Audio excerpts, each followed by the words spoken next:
Boys, we back with possibly the final installment of the well-beloved series that started this channel, how Dragon Ball inspired Hunter x Hunter. Also known as Mr. Togashi read Dragon Ball once and formed the entire Hunter x Hunter story in his head, part 3. First, one of the most obvious inspirations I haven't mentioned thus far.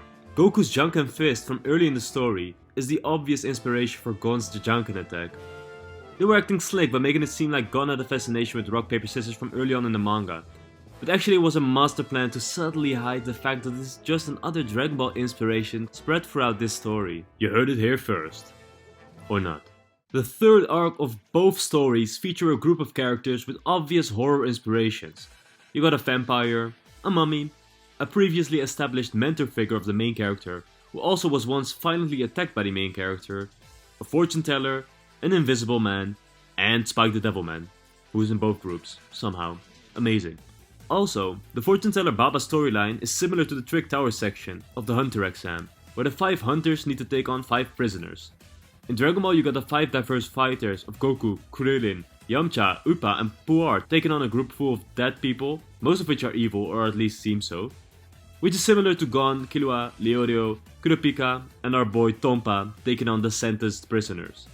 In Greed Island we get a twist on the scenes of Muten Roshi testing the abilities of his pupils, Goku and Krillin. As he did by making the boys jump after their training to see how high they could soar now, and also the scene prior to that where Roshi tells the boys that they are strong enough if they can push this big rock. Only for Goku to be able to push it immediately, but then Roshi fights another rock that he struggles to push but still is able to move, which Goku isn't able to. A scene like this appears in Hunter x Hunter, where it says Geram, who tested Gon and Killua before, is now the one that gets tested. To show off his Ren, he does a big Nen jump, which Gon and Killua think is super cool, and once they try it, they immediately break Guerra's record. An amalgamation of Roshi's jump to see how far you've come, combined with Roshi's failed attempt at setting a goal for the boys. Royal Guard Chaya Poof has 2 powers similar to Cell and Majin Buu. You could almost say he uses a combination of the two. First, his tinier form is similar to Cell's Cell Juniors, the monstrosities that Cell could all of a sudden create because the plot demanded that the fighters that aren't Gohan are occupied with anything that isn't a big bad.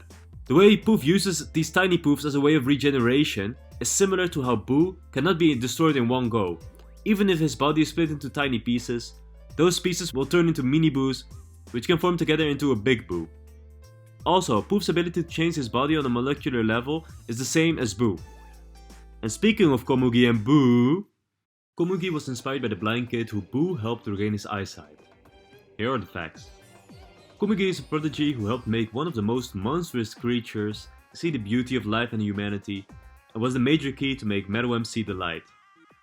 In previous videos, we've established that Meruem and Buu have many similarities, including the fact that they go from violent monsters to the most human persons on Earth. So here in Dragon Ball we got a kid. Not just any kid, but a blind kid who was the first person to encounter Buu and not be afraid of him.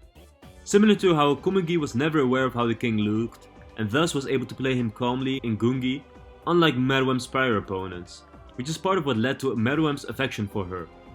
Meruem and Buu have both only met 2 kinds of people in their life so far, people who were afraid of them and people who wanted to attack them. Buu makes the blind boy regain his eyesight, and the boy can only thank him and cry out of gratitude. As this is the first time Buu got treated as a person by someone, this immediately sets him off to do something good, in his own Buu way, by bringing the boy some milk.